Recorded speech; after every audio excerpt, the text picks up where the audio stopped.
Okay, good morning, everyone.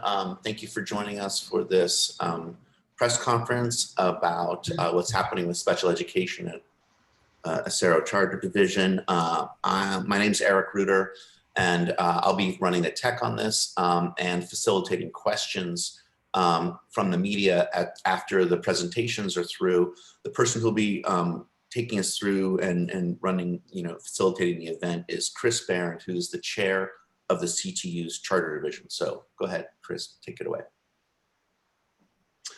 Good morning, everyone. Thanks for joining us. My name is Chris Barron, B-A-E-H-R-E-N-D. I'm the chair of the Charter Division for the Chicago Teachers Union. We are here in the midst of a pandemic, a crisis for everyone. The crisis is most acute for our students with the greatest need, our students with disabilities. And one of the largest charter operators, Acero, has announced cuts to staffing for special education. They acknowledge that this is not about their budget, that taxpayers have put the funds there to support our students with special needs, yet they've gone ahead with cuts that are just unconscionable. We're going to hear from parents and workers in the schools who are going to talk about the danger that these cuts represent and the need for Acero to change course. So I'm going to welcome our first speaker, is a parent of a student at an Acero school. Her name is Araceli Ramirez. Araceli, can you share with us what this means for you? Yeah, hi, good morning, everybody. As Chris mentioned, I am the parent of an Acero student. For years I fought for special education for my son to get the services. I finally got them. He was happy with his teacher. Teacher was, I was happy with him. My husband was happy with him, and it was unexpected when my son logged in for class and it was time for him to meet with his teacher one-on-one, and the teacher never logged on. Not until 2 days later, I got the notification that the teacher was no longer going to be, working with my son due to these cuts. Now it has made it's been a big change for my son. He is used to having, a schedule, following that schedule. He always wants to make sure, he's following that schedule. And the teacher who was assisting him, he made visuals for him. The way in which he was teaching him and helping him was a way in which it was easier for my son to understand, the material that was being explained to him. Now, not only that, he would join the other class, like when the teacher was, a different teacher was teaching math, reading, science, he would hop in and he would help my son. Like, hey, this is how we're gonna do this, or he would explain in a different way and he would give him more time. So it has made a big, big impact on my kids, not only schedule, but on mine too. That was a big help. It's, although I try to explain to my son, the material, sometimes he doesn't understand. He gets frustrated. And I realized and I saw that with this teacher, he wasn't getting frustrated. And this teacher had, he knew how to go around different ways to explain to him, and he would get it. So I think, this was a bad decision, and I hope that, we could get him back on. We could get back on all those teachers who were unexpectedly told that, hey, we don't need you anymore. So that's pretty much it. Thank you, Araceli. We may ask you to join us again at the end. We make some comments in Spanish towards the end here. Okay. But next, thank you, Araceli. Next, we're going to hear from another parent of a student at Acero who's been receiving special education services, Fanny Chavez. Fanny? Hola, buenos días. Hello, good morning. Buenos días, Fanny. Mi nombre es Fanny Chávez, soy mamá del niño Sebastián Soto. Pues yo escribí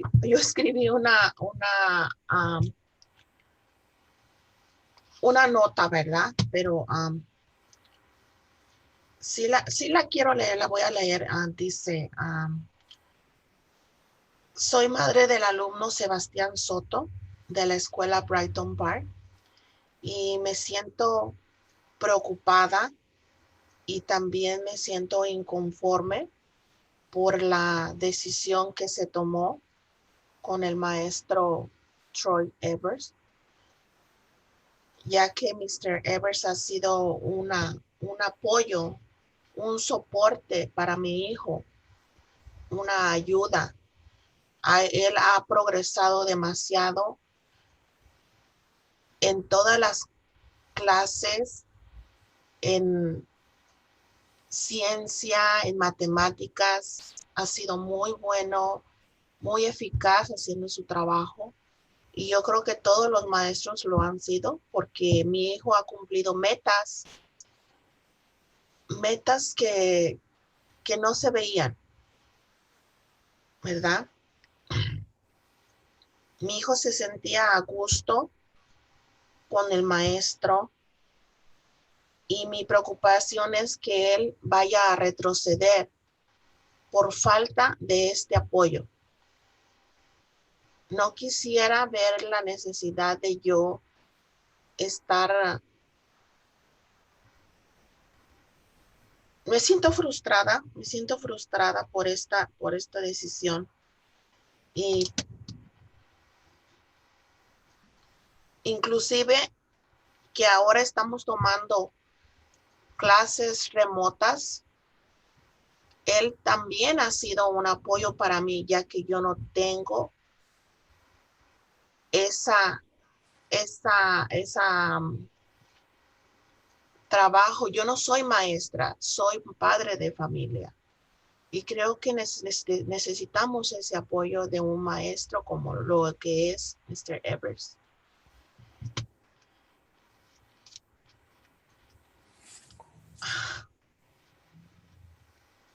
Yo solamente me gustaría que Mr. Evers estuviera y todos los maestros que han sido injustificadamente despedidos estuvieran de vuelta, ya que es una injustificación que hayan hecho eso sin tomar en cuenta a nuestros hijos. La falta que les hace a nuestros hijos ese apoyo. Y bueno, tengo muchas cosas que decir, no quisiera. Y eso es todo. Miss Morillo. Gracias, señora Chavez. Chris, I'm just going to do a quick translation. Thank you. Ms. Chavez, she's the mom of Sebastian. She feels worried and not satisfied of the decisions that Acero has made on behalf of Mr. Avers, who was let go from Brighton Park. Mr. Avers has helped her son in many ways. He has helped Sebastian reach all of his goals that were never expected to be reached. And thanks to Ms. Avers, Mr. Avers, this has been done. She's worried of her son going backwards instead of continuing going forward on his studies. And this was, she's worried just because Mr. Avers is not there, this might happen. She feels frustrated and is not satisfied over the situation, especially with remote learning. She is not an educator. She's not a teacher.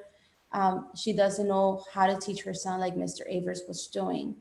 So doing it with this remote learning, it's hard. And not having Mr. Avers there to support her son is even harder. This, by doing what Acero did of letting go of all of the teachers, it's showing parents like her that Acero doesn't care about her child, that Acero did this without any care of Sebastian and all the other diverse learners. And she has a lot more to say, but those are the most important things. Thank you, Ms. Murillo, and gracias, Senor Chavez. Our next speaker is Maggie Meter, who is a case manager. She's going to read a statement. The case managers are responsible for ensuring that special education students get the services that they need and deserve. Maggie? Good morning. This statement was written on behalf of case managers across the 15 Acero campuses. Case managers are involved in writing the documents and coordinating services for our diverse learners. We make thoughtful, student-driven decisions which impact the course of a learner's entire educational career. Throughout this process, management has pointed to numbers and formulas to defend their choice to move forward with layoffs. As case managers, we know that numbers do not paint the whole picture. Management's arguments are bereft of humanity and any acknowledgement that special education services are more than just minutes on a page. Management has stated that after an adjustment period, students would bounce back from losing a trusted adult, but this is far from the truth. As educators, we know that relationships are at the heart of what we do. We believe that one adult in the school can make the difference in a student's educational career. Now, more than ever, as we navigate through the hardships and trauma caused by this pandemic, these relationships are critical. As advocates for our students, families, and school communities, we will not stand for this decision, which is in no way, shape, or form what is best for children. Thank you.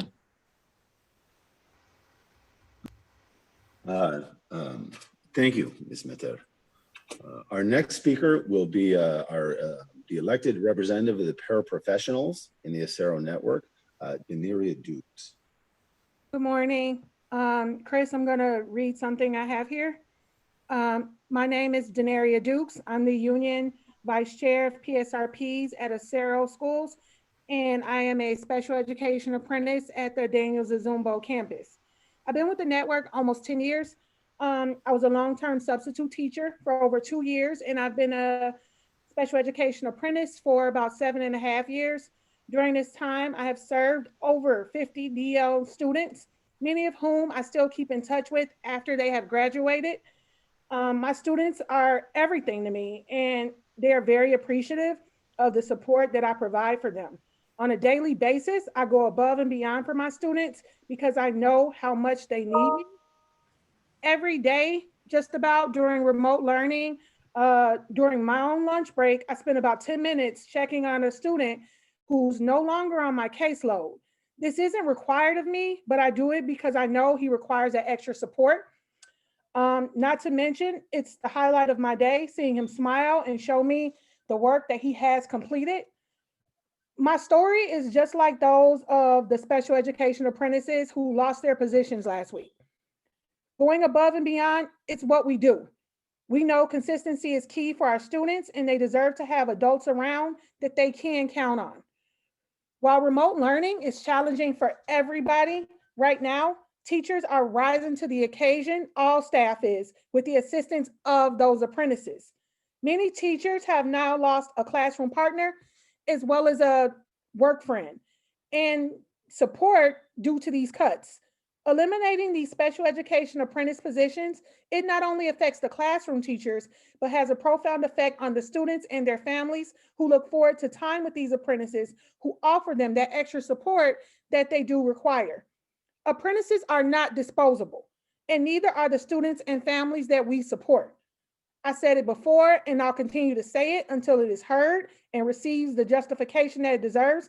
An apprentice's work is never done. Thank you. Thank you, Deneria. Next, we're going to hear from State Senator Celina Villanueva. Good morning, everyone. I'm here today to stand with our educators and staff, parents, and community members to ask the question of why. If this isn't about a budget, then why is the Acero school system doing this? And the only conclusion that I can come to is basically that they don't care about our students and they don't care about our communities. I'm a legislator that has several of the Acero schools in my district. I am a legislator that represents the Southwest side, but I'm also a legislator that actively listens to particularly communities of color, which are served through the Acero school system. And when educators, especially from special education educators and staff, are saying that something's happening and something's wrong, and that a school system is trying to take away the support services that our students need, Because let me tell you this, I represent a district that has 4 out of the 5 top COVID positive zip codes in the state of Illinois. There are countless numbers in the thousands of people who have been infected with COVID for a variety of reasons. I represent a largely working class Latino Latinx community on the Southwest side. And as we know, the top 5 COVID positive zip codes in the state of Illinois are largely communities of color. So why in any way, shape, or form in this moment where we know that the areas where these schools are located and the communities that they serve are the Acero school system why is the Acero school system actually trying to take away support services from students and families that are in desperate need of services and resources? In this moment, we already know that the digital divide already exists for so many of our students, because in addition to being communities of color, they're also largely low income communities that they serve.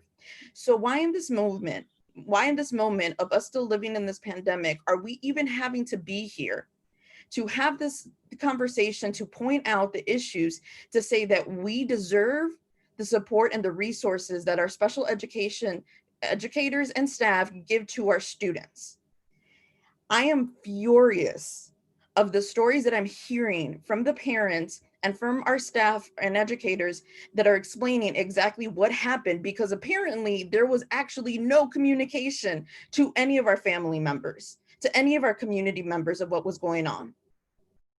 And that's not how you do it. That's not how you do things. You don't take away something that our students and our families depend on, especially in a moment where we already understand what's happening with e-learning and the possibility of these months and this year being a very difficult year for a lot of our students.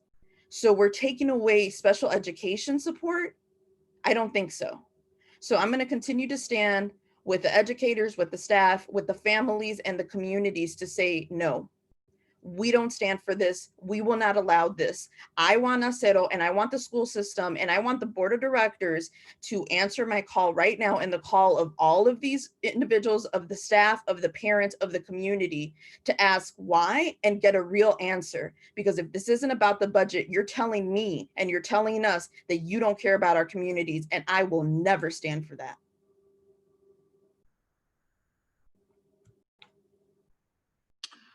Thank you, Senator Villanueva. Next, we have another parent of a student at Acero is going to speak about the impact of these potential cuts. Leticia Pelcastre. Leticia?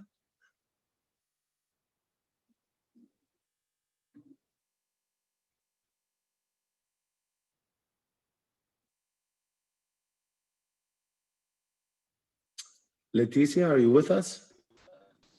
Hello there. Thank you. Buenos días, mi nombre es Leticia Pelcastre, soy mamá de Anthony Gutiérrez de la Escuela Acero de aquí de Chicago. Mi preocupación es que mi niño le ha ayudado mucho a esos maestros para que él se concentre. Él tiene mucha dificultad de concentración. Mi preocupación es de que si esos maestros no están, ahorita así con la pandemia, los niños se han retrasado demasiado. Ahora, sin la ayuda del maestro que tienen, sería peor avanzar a los niños. Esa ayuda es demasiado importante para cada uno de ellos.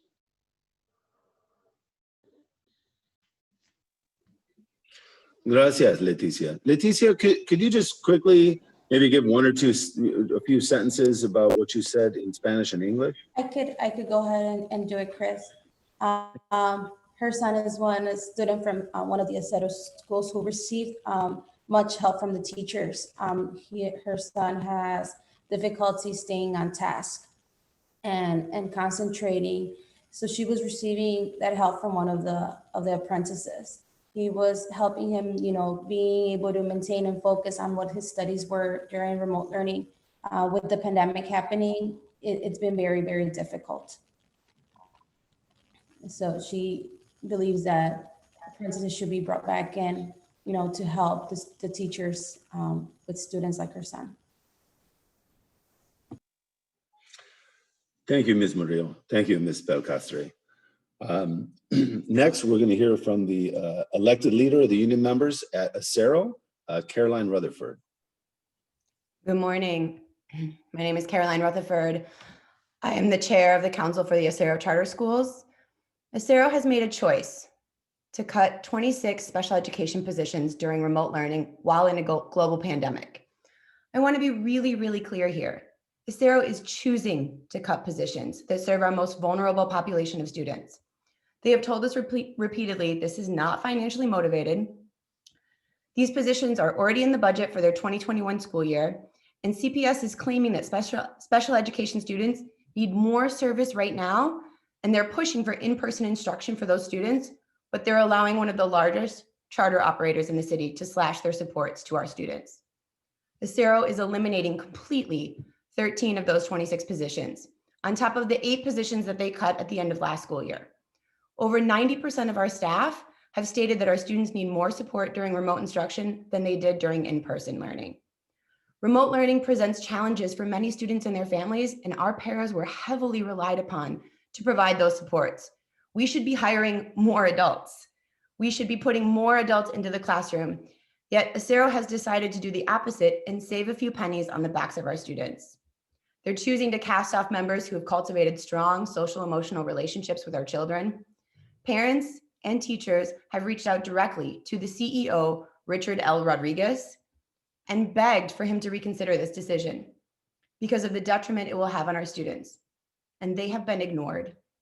Chicago Public Schools is responsible for the students at Acero Charter Schools as well. CPS is failing to provide oversight of the special education services provided by Acero.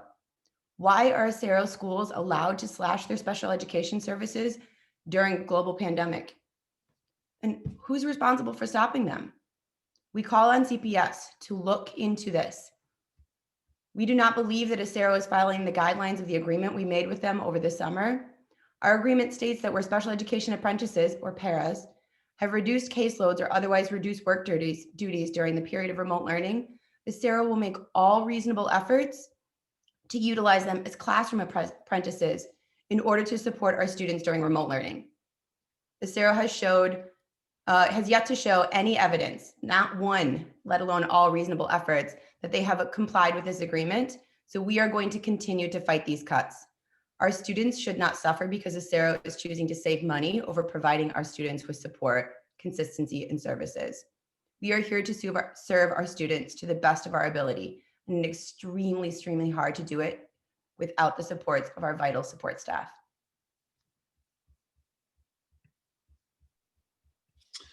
Thank you, Caroline.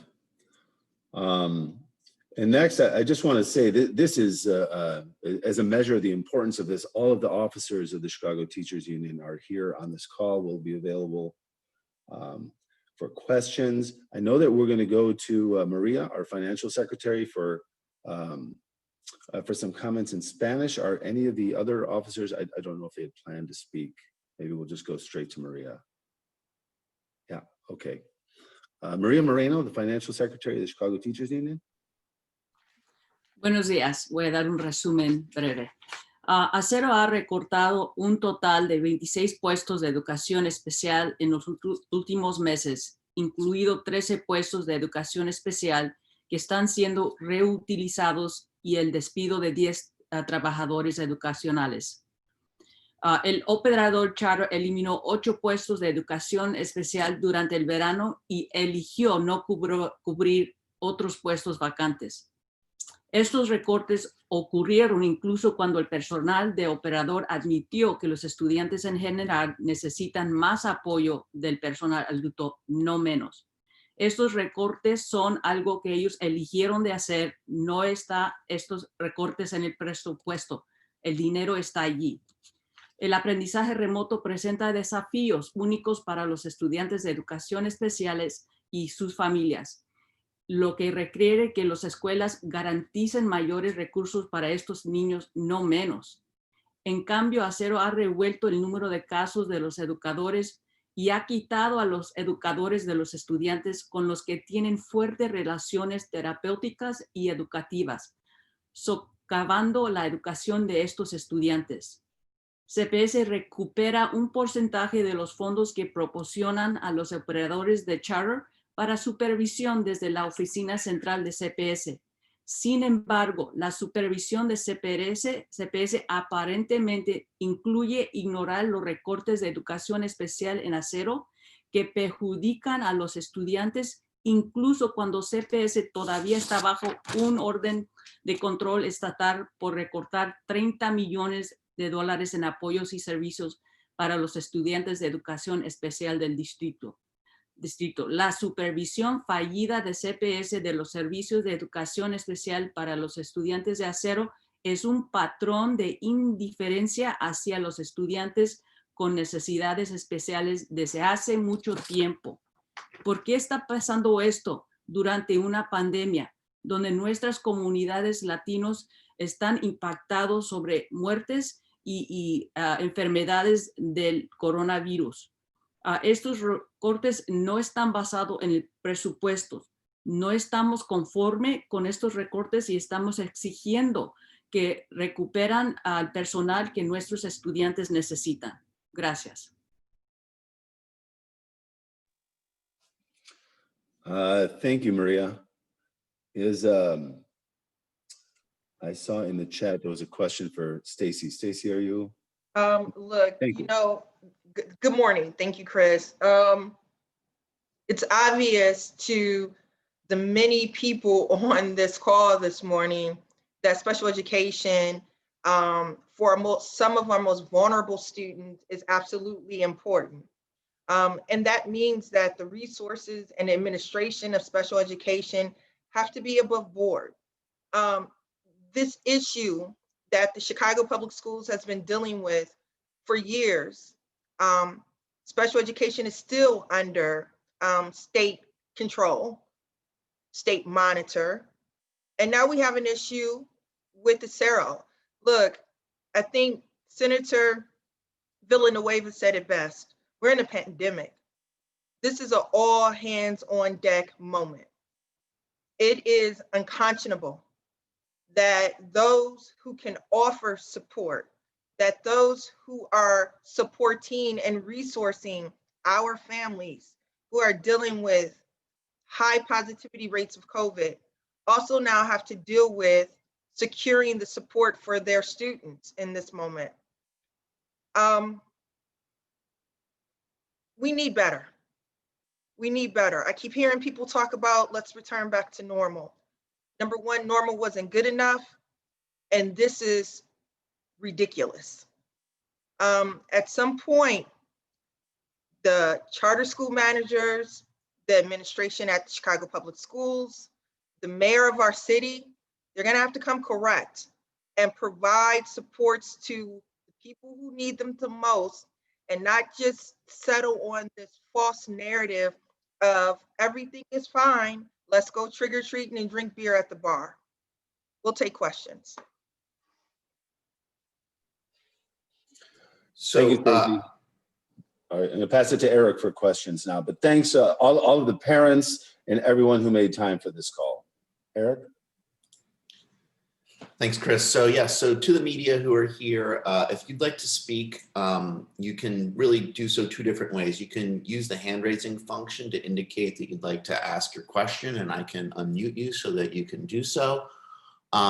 Or you can type your question out and I'll read it to folks. You can type it in the Q&A panel. And to all of the folks here who are presenting, if you want to see questions that come in as written, then you can also click on Q&A across the bottom of your Zoom interface and you'll get a box that'll pop up you'll see those questions come in on. So are there any questions from the media? Adriana Cardona, I'm going to allow you to ask your question live. I see you typed it in, but I'll just let you go ahead and ask it. So are you there, Adriana?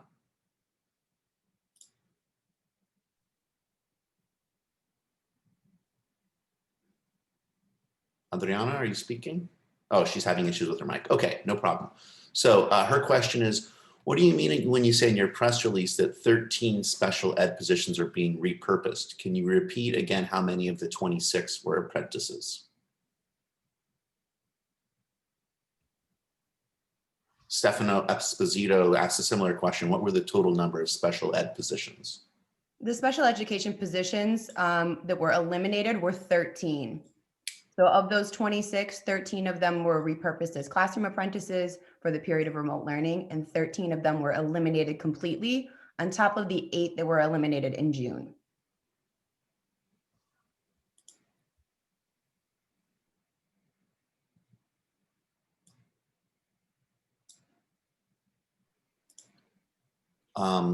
So right, and then Stefanos follows up before the cuts at Acero? I believe there were 55 special education apprentices prior to the cuts. Great. Any other questions from the media?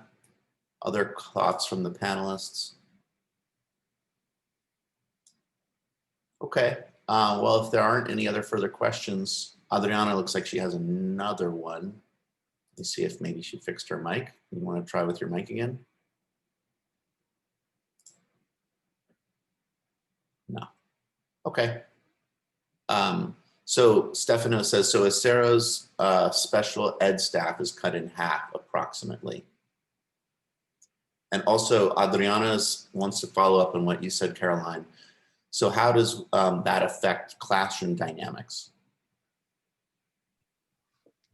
I mean, it's incredibly detrimental to classroom dynamics. There are several people on this call other than myself who are in those classrooms with those supports that can tell you that it's really difficult. You know, we have several little boxes on this screen. When you have 30 kindergartners or 30 first graders, it's very difficult to see all of their faces, answer all of their questions, monitor the chats, also answer the phone when parents call with tech issues, troubleshooting technology. We could have 11, 12, probably 50 full-time positions just to troubleshoot technology for students.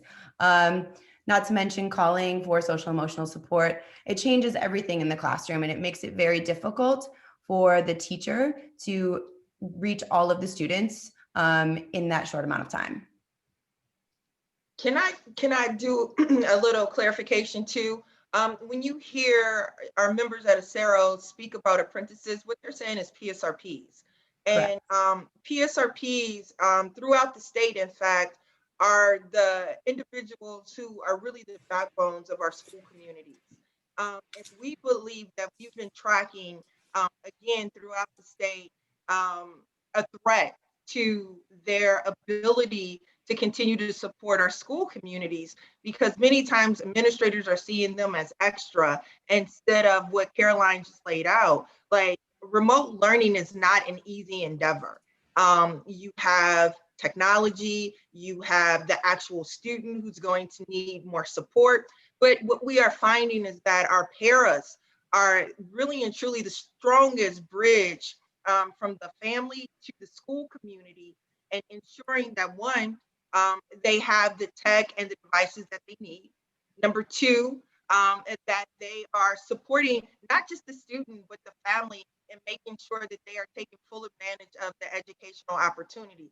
Again, our parents are typically individuals who live in the communities that they serve, right? Who are anchors in the community and for the families, who have seen multiple numbers of students from the same family participate in the school dynamic. We need our paras, we need our apprentices to be employed and to be connected and to be very active in how we do school, especially with the remote program.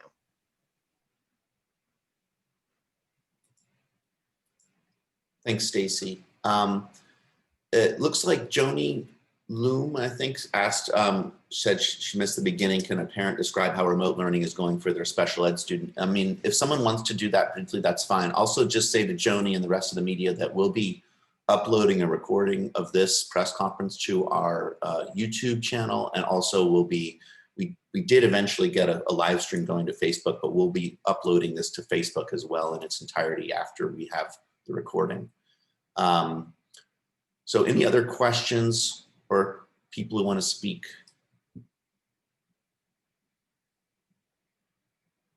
Okay, well, seeing none, thanks so much for joining us for this press conference, everyone. Thanks for all the speakers. Thank you to the media. And we are going to keep up this fight around Acero and special education all across this city. So stay tuned. Thanks again.